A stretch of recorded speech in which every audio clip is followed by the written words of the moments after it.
Yo, what up, family? How y'all? Oh shit.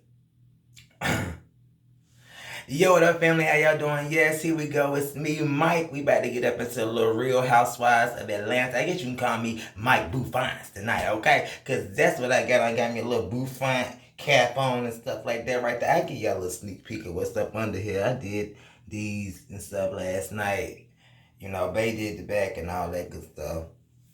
Cause I ain't got time, my motherfucking hand be hurting and stuff. But anywho, let's go ahead and get up into the Real Housewives of Atlanta. If you have not, go ahead and hit that like, share, subscribe button. You know what I'm saying? Go ahead and get up into it. So boom, Snake Gate last week, it was a whole hot steaming mess. And let me just tell you this right here. Miss Ivana, you already know you was the culprit in this whole situation or whatever. And I think, Cynthia, you need to go ahead and give it up. And if you're not prepared for your words to be spewed back in your face or whatever, somebody to potentially be recording you, you shouldn't be going around saying no fuck shit. Just point blank in the period, okay? I'm just gonna put that out there like that right there. Like I say, let's go ahead and talk about Miss Kenya Moore and how she decided, you know, that it was okay to be sitting up here talking about Tanya and pretty much trying to tear down her relationship because Kenya's relationship is all crap right now. You know what I'm saying? Mark ain't giving her no type of play or whatnot.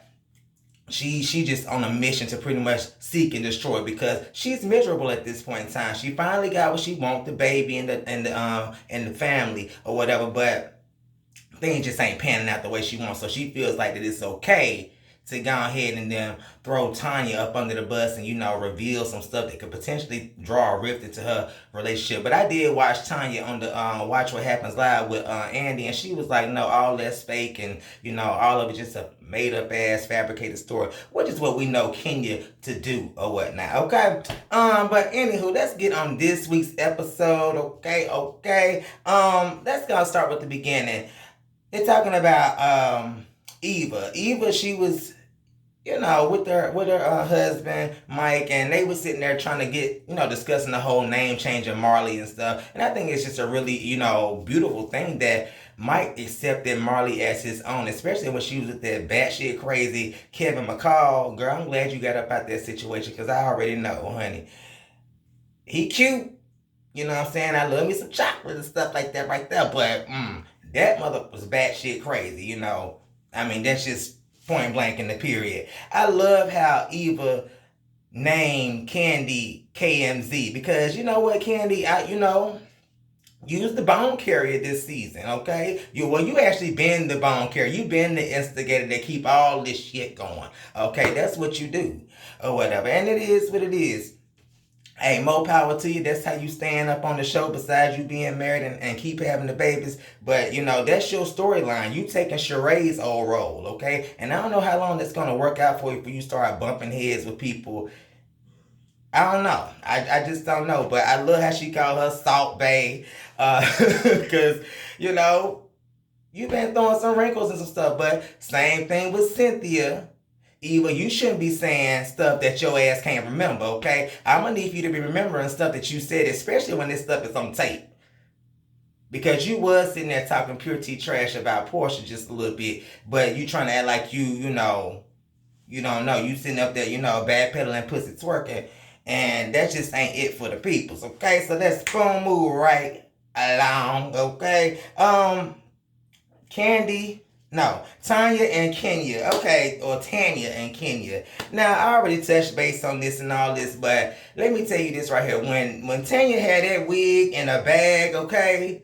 When Tanya had that wig in a Dollar Tree gift bag, I about holler because we already know Miss Kenya been sitting up here, you know, talking about her hair products and all these things and how she got natural hair and everything is this, but you know, she's slapping a wig on. Now, here's the thing right here. I can't even sit here and say that that's a bad thing that she does have a wig because a lot of women that have long, gorgeous hair, they're throwing a wig just because they don't feel like doing their hair. So, to me, it was kind of one of those I didn't really see a problem with it, but I did see a problem how the fact that all these years she been claiming to be natural, and we already know that part in that damn hair was never natural, okay? We already know it's always some weave glued and stitched up in that thing some type of way, but it's always cute, girl. I got to give you credit. You got your little style down pat, but, you know, Cute.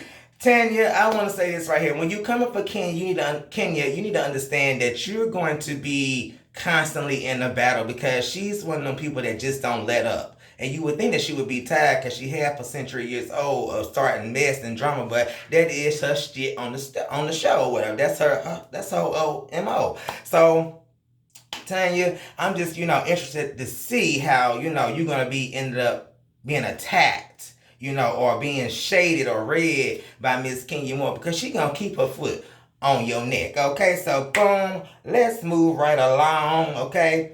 Marley gets the whole name change, and you know what? Eva and them, they are just so elated and ecstatic about the situation. And it was really, like I said, a beautiful moment. The fact that, you know, Mike is stepping up to the plate, and I understand his position too because he used to be a foster kid.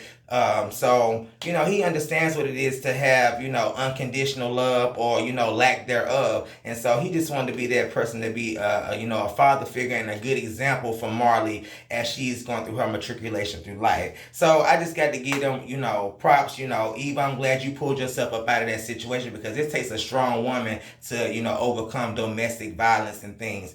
And the fact that your daughter is flourishing and your marriage is flourishing and you got a beautiful family, like I say, more power to y'all, okay? More powers to y'all, okay? Boom, let's move right along, okay? So Portia is trying to orchestrate this whole thing. Well, Dennis is trying to orchestrate this whole thing with Portia and the family. He's trying to mend the fence because he already know he fucked up. So he has to do his part because that's what you're supposed to do. You're supposed to go ahead and try to have a meeting of the minds and stuff. Well, when she brought that thing up to her mama and Portia brought it up to her mama and Lauren was just not having it. I already know, she got mixed feelings and stuff because she went through kind of the same thing in her pregnancy where she got cheated on. So it just probably brought up a whole lot of memories and stuff. Plus, on top of that, it's just one of them things. It's just like I say, it's a hurtful, deep-seated, deep-rooted issue for Lauren, and that's her sister, so she's going to definitely intercede with her. But let me just tell you this right here, not Kenya, but Portia. If you plan on keeping the man, girl, I'm going to need for you not to be telling your family what's going on, okay? If you plan on keeping them, okay? You did good the first part of the season trying to hold it to yourself, but, you finally let the cat out the bag. But whenever you tell your family stuff, just because you forgive them don't mean that they going to forgive the person. And they going to always kind of hold that grudge. So that's my little advice to you. Send a person you. That's my little advice to you whenever you in these types of situations. Okay. So boom, that's that right there. Kenya, Candy, and 50 Cent decided to go sit down or whatever. And this where, in true Candy fashion, she carries that bone right over there to Kenya, and Kenya is all the way irate and stuff. Like I say, it's just Candy. Sometimes I be thinking you be doing too much, but hell, if you wasn't carrying them damn bones, this damn season would be boring as hell. Let's just go ahead and tell you, because this whole show has kind of lost its a little bit, lost its But, they holding strong, holding on and holding strong. It is what it is, okay? Let's see. Like I say, we found out another thing, too. While Tanya was doing all this shading and stuff or whatever, and I understand her position because Kenya did start it with her. Period. She started with her bringing her man up and how the girl is more beautiful and things of that nature. Like, girl, you just don't do stuff like that. That shit is tacky and tactless, like I called your ass in the other video. You just don't do that, okay?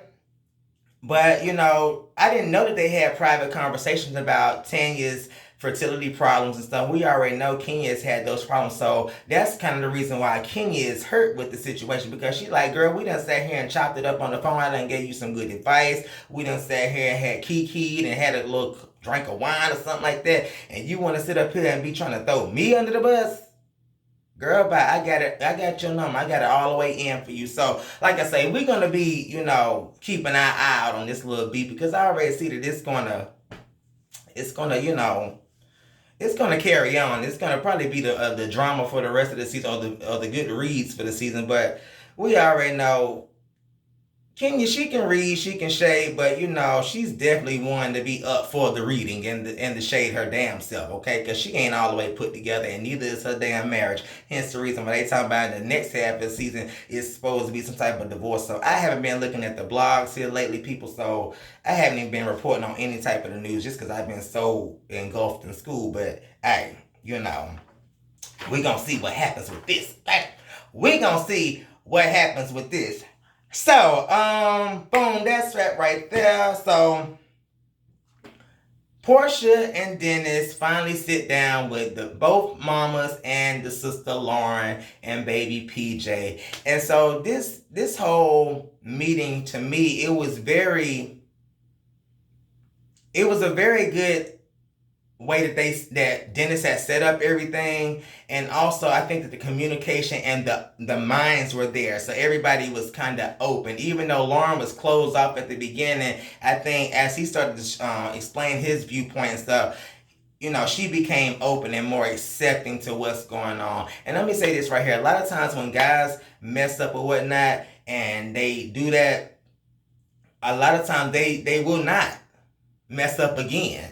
So it's always like, a nigga cheat once and get away with it, he always gonna cheat. Well, Dennis didn't get away with it because he got caught or whatever. Whether that was via Tasha K or whatever, I'm not sure, And Tasha K, that damn story about the bestiality and all that stuff, it seems a little bit outlandish, but I don't even know. People got all kinds of fetishes and stuff. But like I say, we know some of your TV on point, some of it don't be on point. So it is what it is. But it's always a little truth somewhere. But the truth of the matter is there was some type of infidelity, and that's why he had this whole little meeting and stuff. I love the way how Portia tried to, put it on Dennis's mother. Like, I feel like that you should have stepped up to the plate. And she like, hold on, I wasn't reaching out to you, girl, because I was over here checking my son.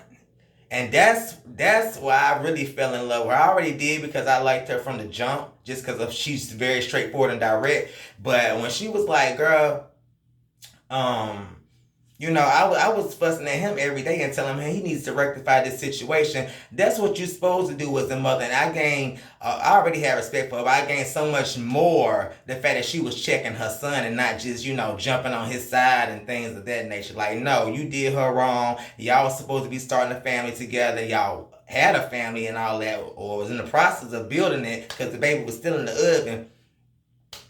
And you messed up and you need to rectify this. So, like I say, I was happy that Portia's mom kind of stated her point of view. Like, you did something to all of us. It wasn't just her. It was all of us. It affected all of us. And that's just kind of how things go whenever your child is hurt or a family member that's close to you that you probably grew up in the house with, if you have a close network like that. And Portia does have that kind of network with her mom and sister.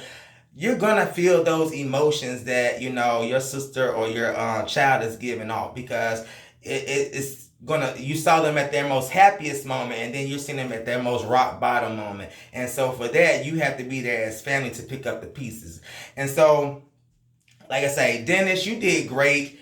Like I say, by stepping up to the plate. I understand your whole position about trying to repropose and things like that, but I think the best thing for you all is, like I said, to continue to communicate, to continue to be open and honest with each other. And I feel like whenever you have those two things in a relationship, the trust can always be there, or can be reestablished at some point in time, even whenever you're saying stuff that somebody may not want to hear. And that's why I really respected the hell out of Portia, for her to sit there and counseling and to take that damn bullet like, this is what the hell happened.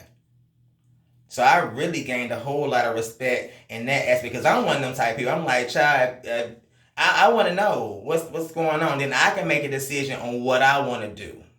Okay, but we already know Portia is really in love with Dennis, and Dennis, is in love with her too, but he just made a mistake. I ain't gonna even call it really a mistake.